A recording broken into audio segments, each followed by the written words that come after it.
Olá, bom dia, Colégio Senhor Bom Jesus. Hoje é dia 25 de agosto, terça-feira. A gente dá sequência aos nossos estudos. A gente está trabalhando basicamente o regime militar. Estamos vendo aí, vimos o governo de Costa e Silva, o governo que foi interrompido pela sua morte, né?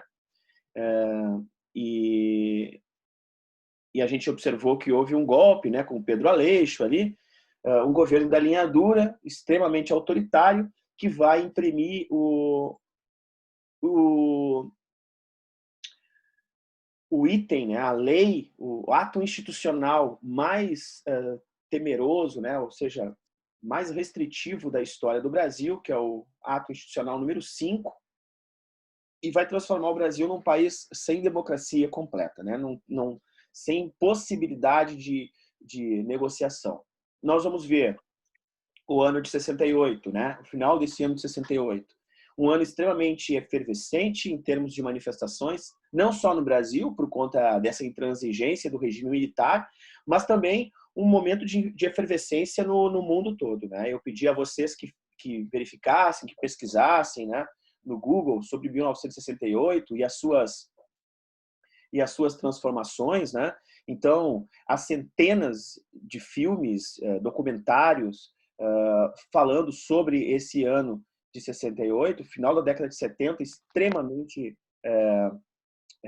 rico em transformações, em revoluções, em tomadas de poder. Justamente aí nós temos um período, depois dos anos 50, né, de libertação sexual, né, de crítica a movimentos políticos, crítica à guerra, né, muita a própria música, né, o rock and roll vai influenciar muito na, no comportamento do jovem, né, no mundo, e no Brasil não vai ser diferente. Nós vamos ter aqui um governo extremamente autoritário, né, e em plena Guerra Fria, que também vai sofrer muito com as pressões internas e externas. E a gente vai ver isso, né? Vai ver esse movimento todo aí, esse governo que vem agora, que seria o chamado Anos de Chumbo no Brasil, né? E não é à toa que tem esse nome, Anos de Chumbo, né? Por quê? Porque justamente no período do governo Médici, que é o que a gente vai ver hoje, onde o Brasil teve foi muito oprimido, né? E aí, obviamente, vão surgir movimentos de resistência no Brasil. Esses movimentos de resistência, né, são capitaneados, são chefiados por jovens, né, por intelectuais. E a gente vai, o regime militar, né, a ditadura militar vai chamá-los de terroristas, né? E esses movimentos vão se auto-intitular movimentos libertários, né? Ou seja, movimentos que vão lutar pela democracia no país. Mas antes da gente começar a nossa aula, eu queria conversar com vocês uma coisa aqui, até vou abrir a câmera para o nosso mosaico de rostos. Tudo bem com vocês, gurizada? Bom dia para todo mundo que chegou, foi chegando durante a aula. Eu queria perguntar para vocês o seguinte: nós temos uma avaliação, né? Temos uma prova que vai ser no dia 1º de setembro. Então, que é na próxima terça-feira. A minha programação é a seguinte: hoje eu dou minha aula normal, de acordo com o nosso cronograma, que a nossa aula vai ser, então, sobre o regime militar. E na segunda-feira e na quinta-feira, que é o nosso próximo período na semana, eu faço uma revisão dos conteúdos para a prova. O que vocês acham? Acho melhor. Beleza? Já que é segundo Muito bom. trimestre ditadura. Uhum.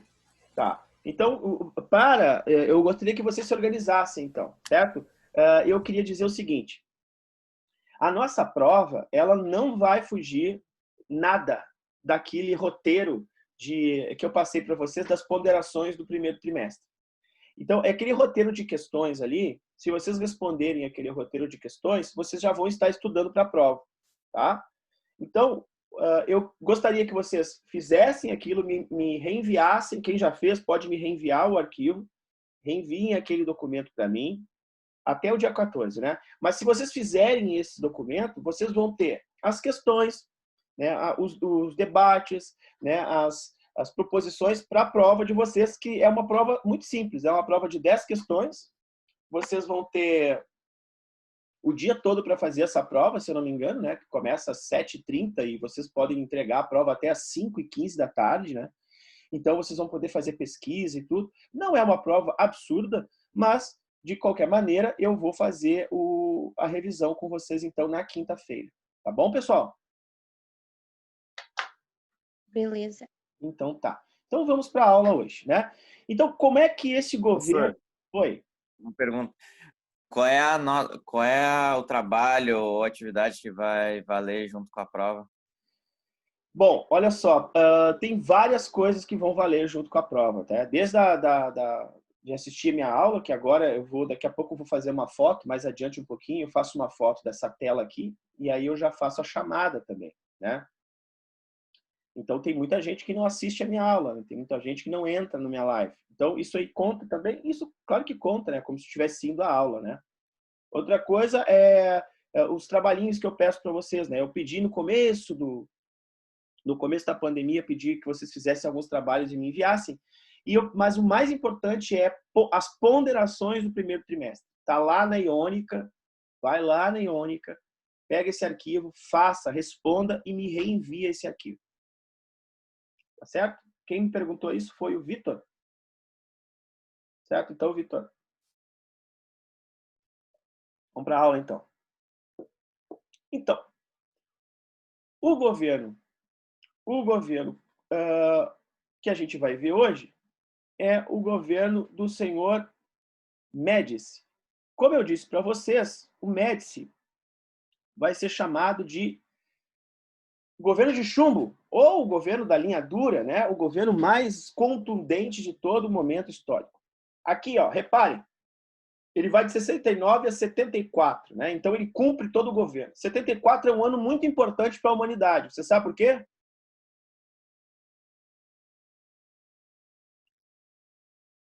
Porque é o ano que eu nasci. Então nós vamos ter o auge da ditadura, né? Que vai ser vai ter um binômio, que é o binômio da segurança e do desenvolvimento. Então, se o teu avô defender o regime militar como se fosse assim uma coisa ótima que aconteceu no Brasil, ele vai defender o regime militar justamente por este momento histórico aqui. E que é um momento histórico que é muito enganador, né? E a gente vai ver o porquê que é enganador. Primeiro que o ato institucional número 5, ele vai estabelecer uma série de restrições à democracia e, principalmente, restrições à liberdade de imprensa. Olha só, né?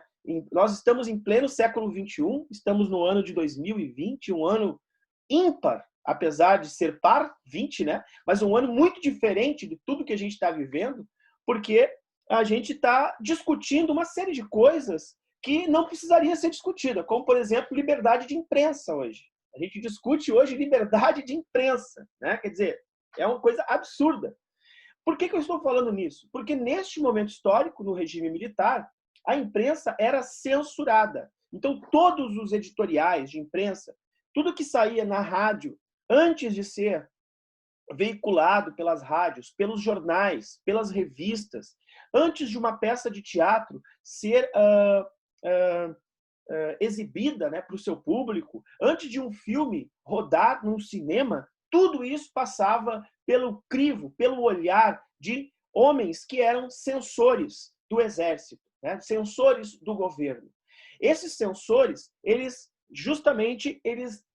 proibiam qualquer tipo de veiculação que criticasse o governo, que fizesse uma crítica à liberdade de expressão, que fizesse uma crítica à possibilidade de participação política, de democracia. Então, vejam, nós vivemos um momento de extrema opressão, né, da liberdade de expressão. Este momento é o momento do senhor Médici, sem dúvida alguma. Então, eu pergunto a vocês, será que algum jornal, alguma revista, alguma rádio, enfim, divulgaria notícias de corrupção no governo para o seu avô, que era um jovem nessa época, né? Que era um adolescente, quem sabe, ou que era um cara de meia idade nesta época? Será que o teu avô iria abrir o jornal e ia ler uma notícia de corrupção no governo? Será que ele poderia ler uma notícia dessas? Então, vejam que a falsa impressão de que não havia corrupção neste momento histórico é uma falsa impressão, porque, obviamente, não havia liberdade para expressá-la, certo? Então, esse é o primeiro ponto que a gente tem que prestar atenção. Outro ponto que a gente tem que prestar atenção é o seguinte, queridos. O desenvolvimento, a segurança, né? Então, a segurança, ela pressupõe o quê? Que a gente possa circular pelas ruas, né, pelos lugares, chegar em casa, não se preocupar em colocar grade nas nossas portas, né? Porque tem condomínios, por exemplo, que tem 4, 5 portas para entrar e ainda quando tu chega na casa do cara tem uma porta de ferro na frente da porta de madeira. Quer dizer, grade na janela, quer dizer, as pessoas estão enclausuradas hoje. Então, vejam bem, o desenvolvimento da segurança, ele pressupõe o quê? Que a gente tenha paz, né? Que a gente possa circular livremente e com segurança. Agora, neste momento histórico, a segurança está mais ligada com o toque de recolher. Isso mesmo, queridos. A partir das 10 horas da noite, por exemplo, nos grandes centros, nas grandes cidades, pessoas que fossem vistas circulando, sozinhas principalmente, né? Ou pior ainda, parados numa esquina conversando, 3 ou 4 pessoas, seriam presas. Não teria nem conversa. Né? A polícia militar prenderia as pessoas, a não ser que elas tivessem com elas a sua carteira de trabalho, a sua carteira de identidade e de trabalho, comprovando que estariam saindo do serviço, né? E por isso estavam ali naquele momento, naquela hora na rua. Então, quer dizer, não havia nenhum tipo de liberdade do ir e vir. Isso que está hoje na nossa Constituição, que nós somos livres para ir e vir dentro do conjunto de leis constitucionais, aqui não tinha, velho. Então, a Constituição de 67 e o ato institucional de número 5 restringiram completamente as liberdades. Só lembrando, né, que o ato acabou com a liberdade, né, acabou com o habeas corpus, né, quer dizer, nós somos, até que prove o contrário, nós somos culpados. Hoje não, hoje nós somos, né, livres até que prove o contrário, né? Nós somos inocentes até que prove o contrário. O ônus da prova é de quem acusa. Aqui não. Neste momento histórico é o contrário. Então nós vamos ver que esse momento ele vai ser um momento de muitas prisões, muita tortura e muitos assassinatos. Na primeira década dos anos do século XXI, aí, na década de 10, na década de 20 agora também, nós tivemos um importante papel de uma entidade que foi fundada, chamada, na verdade, uma comissão que foi fundada, e eu gostaria que vocês anotassem esse nome, porque pode aparecer em prova, Comissão da Verdade. A Comissão da Verdade, ela deu conta de procurar evidências, né? De procurar o paradeiro de centenas de jovens, de pessoas, de professores, de médicos, de advogados, de engenheiros, de estudantes que sumiram durante o regime militar. Sumiram, simplesmente sumiram. Foram presos e nunca mais foram vistos. Então, imaginem vocês que essas pessoas, então, sofreram agora no século XXI, cara. Então, nos primeiros anos do século XXI, nos anos 10 do século XXI, que é o nosso século que a gente vive, sofreram perseguição por parte da extrema-direita, por parte, inclusive, de membros do Exército, que não queriam que essa comissão se organizasse, né, para procurar evidências de onde estavam essas pessoas que morreram. Essas pessoas que sumiram. E sumiram porque morreram. Sumiram porque morreram aonde? Morreram encarcerados, morreram na tortura, né? Morreram nos embates, morreram nas perseguições. Nós temos um incidente que ocorreu há bem pouco tempo, que o atual presidente da Ordem dos Advogados do Brasil, né, teve o seu pai que sumiu no regime militar. E o nosso presidente fez uma piada esses tempos com essa situação, né, dando conta de que o pai dele havia sido torturado, por isso foi morto. E que sabia o que tinha acontecido com o pai dele. Até hoje não se sabe o que aconteceu com o pai desse presidente da Ordem dos Advogados do Brasil. Então, realmente é uma questão muito séria o que aconteceu no Brasil, porque foi completamente desrespeitado todos os tipos de direitos humanos que a gente possa imaginar.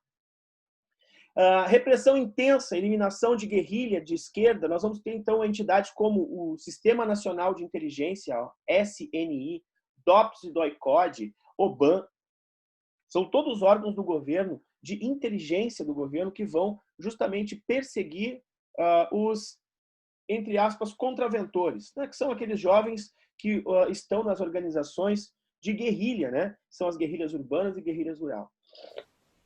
Aqui nós temos uma imagem do pau de arara, né? Que é o tradicional forma de tortura que nós vamos ter na polícia, feito pela polícia do Exército. Os cartazes vão ser distribuídos assim, né? Terroristas procurados, ajude a proteger a sua vida e seus familiares, avise a polícia. Então, todos os estudantes, né? Pessoas, professores, advogados, todo mundo que luta pela democracia vai ser chamado de terrorista, vai ser perseguido. E vamos ter aí algumas pessoas bem importantes desses movimentos que vão morrer. Por exemplo, Carlos Lamarca, que era um ex-militar, né? Que ele tinha desertado desse momento, justamente para lutar contra o regime ditatorial, repressão a qualquer tipo de manifestação antigovernamental. E nós temos, então, a popularidade do governo com slogans extremamente ufanistas e otimistas. Alguém saberia dizer aí o que é ufanista? Seria nacionalista, alguma coisa que levante da pátria, exaltação à pátria? Justamente, é uma exaltação, né, ao pertencimento à pátria. E eu pergunto mais, né? Essa frase aqui, Brasil, ame-o ou deixe-o, o que ela representa para vocês? O que significa essa frase?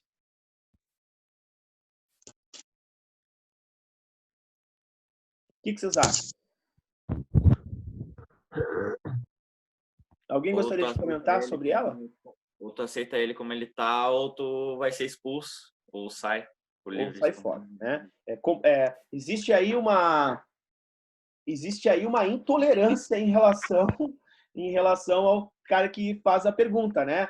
Brasil, ame-o ou deixe-o, né? Quer dizer, é completamente intolerante. Ou eu te aceito como tu é, ou eu saio fora. Então, essa intransigência, essa capacidade de não compreensão do outro, essa incapacidade de promover o debate democrático, né, o desenvolvimento do cotidiano de um país, né, era a prática do Exército Brasileiro, é a prática do regime militar, né? Então, nós vamos ter aí uma intransigência tremenda em relação ao governo sobre a população brasileira.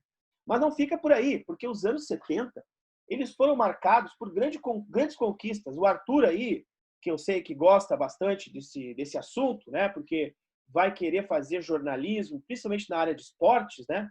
Vai ser, aqui tem algumas revistas, a revista Veja, que é pró-governo, né? Vai sempre apoiar o governo militar. Mas aqui, ó, as grandes conquistas, né? A conquista do tricampeonato mundial do Brasil, essa seleção, sem dúvida alguma, ela foi uma das seleções mais top que já existiu no século XX. Sem dúvida alguma, Pelé, Éder, esses caras foram assim, ó, sensacionais. Essa seleção ganhou o tricampeonato e ganhou uma taça chamada Gilles Rimet. Essa taça era uma taça de ouro maciço, que ela foi trazida para o Brasil, né? Essa aqui, ó. E só a primeira seleção que ganhasse 3 vezes a Copa ganharia essa taça. Ela durou pouco tempo, porque ela foi roubada e foi derretida. Olha que chinelagem, né? Derreteram o ouro, sumiram com a taça. Mas, sem dúvida alguma, Emerson Fittipaldi também, que vai ser outro vencedor no automobilismo, né? Todas essas grandes vitórias, que vão ser mérito, obviamente, né, da seleção brasileira, do automobilismo, vão ser usadas pelo governo militar para exaltar, né, o seu ufanismo, né? Não esquecendo que essa ala do Exército, chamada de linha dura, ela é extremamente nacionalista. Então, isso também é uma coisa que, ó, pega a caneta e anota, né? Linha dura é nacionalista, ou seja, ela é pró-desenvolvimentista, ela é nacionalista, ela não é vinculada com os Estados Unidos, tá? Então, isso também vai ser um agravante agora, nessa parte que a gente vai falar sobre a economia. Em termos de desenvolvimento econômico, o Brasil, então, avança. Olha que novidade, né? O Brasil avança do Nordeste, né, com as populações, o Exército vai para as áreas de mata. Então, vai para a região norte do Brasil. E essa região norte do Brasil então, vão ser dizimados centenas de milhares de índios, né, de terras indígenas, seringueiros, grileiros, pessoas que vão ocupar as terras para fazer plantação de soja, para criar gado. Então, esse papo que a gente está tendo hoje, né, essa crítica que se faz ao governo federal em relação às queimadas na Amazônia, isso já existia lá no regime militar. Isso é bem prática do Exército Brasileiro, de ocupar essas áreas, né, de saber que tipo de riqueza que nós temos nessas áreas. E esse governo vai ter um fenômeno econômico, aí pega a caneta e anota de novo, que vai se chamar o quê? Vai se chamar milagre econômico. Justamente na década de 70, justamente no governo do senhor Médici, que nós vamos ter o incremento do desenvolvimento econômico no Brasil. E por que isso? Ora, esse gordinho que está aqui, ó, é o Delfim Neto, né? Esse cara que está aqui é Delfim Neto, o ministro da Economia, e ele dizia uma coisa que era a seguinte, ó, nós temos que fazer crescer o bolo para depois nós dividirmos o bolo com toda a sociedade. Só que isso era meia verdade. Por que meia verdade? Porque esse crescimento econômico que chegava a 10% ao ano, ele era, na verdade, fruto de empréstimos internacionais. O que significa isso? Os bancos estavam emprestando dinheiro a um juros muito baixo, né? Então valia muito a pena buscar dinheiro emprestado. E para isso o Exército vai aproveitar esse momento, vai buscar muito dinheiro no exterior, com o preço muito baixo, né, de juros, e vai usar esse dinheiro para desenvolver uma série de projetos que a gente vai chamar de obras faraônicas. Então, algumas obras vão ser importantíssimas, até hoje são importantes. Algumas obras são muito importantes até hoje. Não posso tirar o mérito do Exército, né, em fazer, por exemplo, a ponte Rio-Niterói, né? É uma ponte gigantesca. Ela é imensa. Se alguém já passou, né, foi da região do Rio de Janeiro para Niterói, para a região do lado da região dos Lagos, lá no Rio de Janeiro, sabe do que eu estou falando. Uma ponte imensa, extremamente importante, né, para o deslocamento de mercadoria, de pessoas, de negócios, enfim. Agora, nós temos investimentos também que foram dinheiro jogado no lixo. E muito dinheiro que vai sumir e que vão embolsar. Agora, alguém poderia me dizer, será que houve denúncia de corrupção neste momento? Não. Na Claro verdade, que foi não. tudo Não houve. censurado nessa hora. Ninguém tinha coragem de falar, porque se tu fala, cara, é capaz de tu dar uma leve falecida, né? Então, é melhor eu ficar quieto, né, e me conter. Então, o crescimento econômico chegava a 10% ao ano. E é disso aí que o teu avô lembra. É disso aí que as pessoas que defendem o regime militar lembram. Lembram do quê? Ó, crescimento econômico, pleno emprego. Então, vamos ver que tipos de investimentos foram esses. Vamos nessa. Olha aqui. Grande crescimento da economia, inflação moderada, né? Porque quanto mais dinheiro entra, menor a inflação, pelos padrões brasileiros, modernização da indústria de base, isso é muito importante, ó, de bens de consumos duráveis, das telecomunicações, da produção de energia. Então, isso também é importante, né? Principalmente nas telecomunicações. Por exemplo, tem uma família que vai receber a concessão de uma empresa que é chamada Família Marinho. O senhor Roberto vai receber, né, do governo militar a concessão de uma rede de televisão chamada Rede Globo, que já havia o jornal que tinha apoiado o golpe militar. Aplicação e criação de empresas estatais, de mineração, de petróleo, de petroquímica, de aço, eletricidade e comunicações. Cara, isso é fundamental, né? Tem dinheiro? Investe nisso, porque isso aí é algo que vai estabelecer uma solidez econômica no Brasil, sem dúvida nenhuma. Agora, investimentos estrangeiros multinacionais, arroxo salarial, que é o seguinte, o dinheiro, não havia aumento do salário, o salário ficava sempre concentrado. Isso gerou, sabe, sempre o mesmo, isso gerou o quê? O enriquecimento de pessoas que já eram ricas. Então, a concentração de dinheiro vai ficar na mão das pessoas que já tinham dinheiro. Porque não sei se vocês concordam comigo, mas é muito mais fácil uma pessoa que tem muito dinheiro fazer mais do que quem não tem fazer dinheiro, né? Fazer no que o sentido econômico de gerar renda para tal. né? Então, nós temos obras estatais extremamente grandes, são chamadas de obras faraônicas, né? Lembrando lá os faraós do Egito, né? Então, essas obras muito caras e que que despendiam muito dinheiro, se desviava muito dinheiro nessas obras, né? E aí isso foi aumentando a nossa dívida externa. Então, para vocês terem uma ideia, a construção de uma usina hidrelétrica, como Itaipu, por exemplo, né, que a gente vai ver mais adiante um pouco, ela é uma usina extremamente gigante. Ela é muito grande. Agora, por que não construir várias usinas pequenas que dão a mesma conta, que causam menos impacto ambiental, que tem menos custo do que uma empresa gigantesca como aquela que vai inundar grande parte da flora e da fauna, né, da região, que vai causar um constrangimento junto à Argentina, que a gente vai ver mais adiante. Então, os caras preferiram fazer uma super obra gigantesca, para parecer assim, tipo, ó, nós somos os poderosos. Isso foi despejado rios de dinheiro, né? E a geração de energia, ela também se perde muito no deslocamento. Então, nós vamos ter aí menos eficiência, digamos assim, na produção energética do que várias outras usinas menores, né? Que causam menos impacto e conduzem melhor a energia. Então, esse aumento da dívida externa a gente pode ver aqui, ó. Então, olha só, em 1964, a gente tem 3 bilhões de dívida externa. Então, nós temos 3 bilhões, estamos devendo 3 bilhões no ano que os caras deram um golpe. Em 1981, o Brasil tem 62 bilhões de dólares em dívida. E por que ocorre esse aumento considerável da dívida? Então, olha só, 70, então, 6 anos depois, eu já tenho 5 bilhões, ocorreram 2, tudo bem. Aí, ocorreram, em 72, já subiu para o dobro, né, de 70. 2 anos depois, já foi para 10 bilhões. E aí, velho, só cresce a dívida. Ó. No ano que eu nasci em diante, a dívida aumentou gigantescamente. Por que isso ocorreu? Alguém desconfia? Alguém leu sobre isso? Alguém leu sobre isso? Anotem, então. Anotem, por favor. A crise do petróleo internacional. A crise do petróleo internacional.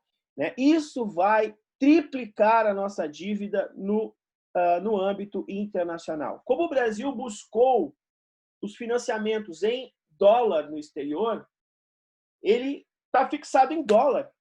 Quando houve o momento do aumento do petróleo por parte dos países que produzem petróleo, a OPEP, no Oriente Médio, o dólar disparou. E se o dólar dispara, gurizada, se as pessoas tiram o dólar do mercado, né, quanto menos dólar circulando, mais ele vale. E aí nós temos o quê? Nós temos um aumento gradual da dívida internacional do Brasil.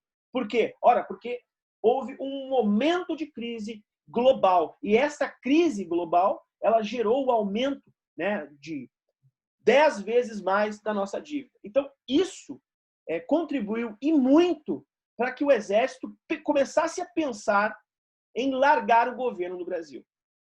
Então, o Exército ele vai funcionar muito bem, obrigado, quando tem dinheiro, né? Então, ele dá porrada, não tem democracia, mas tem dinheiro entrando. Tem dinheiro, tem obra sendo feita, né? Até aí tudo bem, então, né?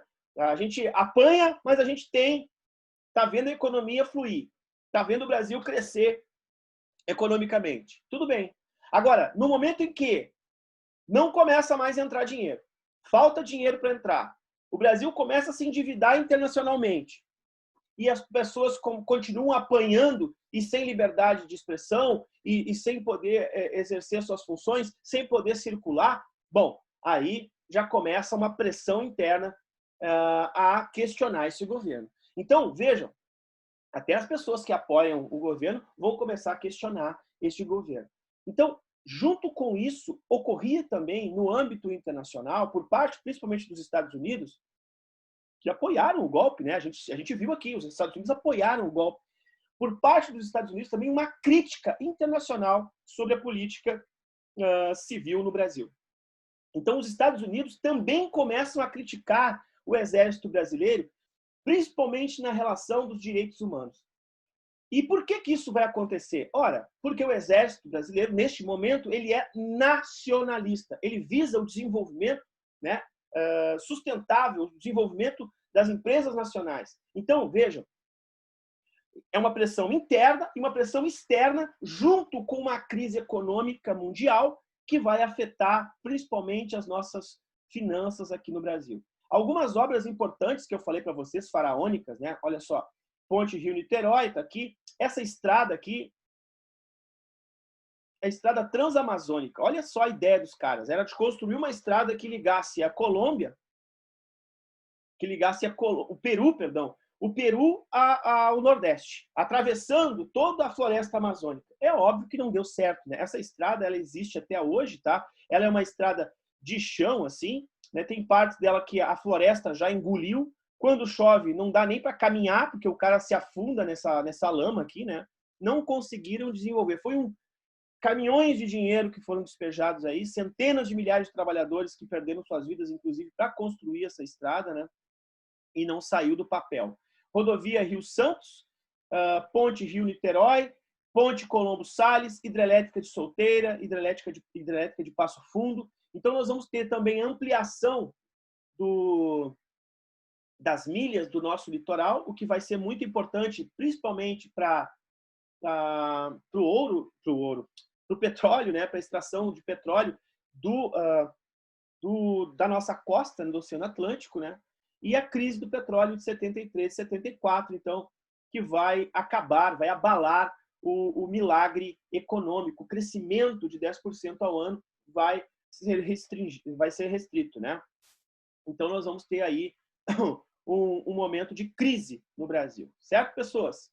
Bom, neste momento, que a gente está aí a 6 minutos para terminar nossa aula, o governo da linha dura, o governo do senhor Médici, chega ao fim nostalgicamente, né? Quer dizer o quê? O que eu quero dizer com isso? Ele chega ao fim justamente entregando o Brasil com problemas econômicos, com uma dívida externa gigantesca, com problemas sociais, uma tensão interna muito grande, os movimentos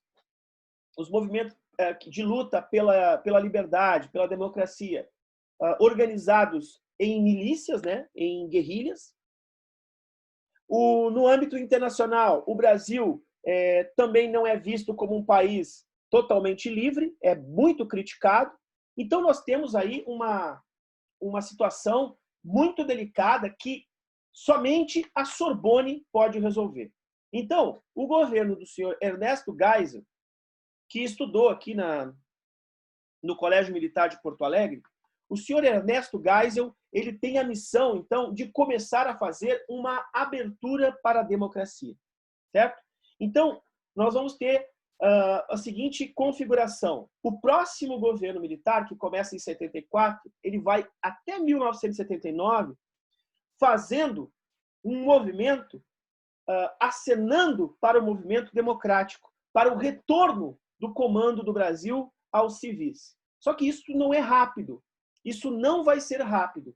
E por que isso não vai ser rápido? Isso não é rápido porque o exército tem medo de entregar abruptamente o poder para os civis e ele mesmo sofrer com isso, né? Ele sofrer com isso porque o exército brasileiro, ele cometeu, né, crimes no Estado, né? Ele foi um grande vilão nesse Estado, né? Ele aumentou consideravelmente a dívida externa, ele sumiu com pessoas no Estado, ele torturou, ele matou, ele restringiu liberdades. Então, obviamente, que esta abertura para a democracia, que vai ser feita pela Sorbonne, ela tem que ser uma abertura lenta, gradual, para que ela seja segura, né? Para que tudo esteja nos seus conformes. Então, a gente vai ver no nosso próximo encontro, que não é na quinta-feira, porque na quinta-feira nós vamos fazer a revisão, e depois vocês têm prova no dia 1º, e aí depois a gente tem no dia 3 a correção da prova. Então, esta aula será provavelmente na 25ª semana. essa aula que nós vamos ter sobre a abertura para a democracia. Certo, queridos? Tudo bem por aí? Tudo certo. Tudo certo. Então, está. Então, nós hoje vamos ficando por aqui. Eu vou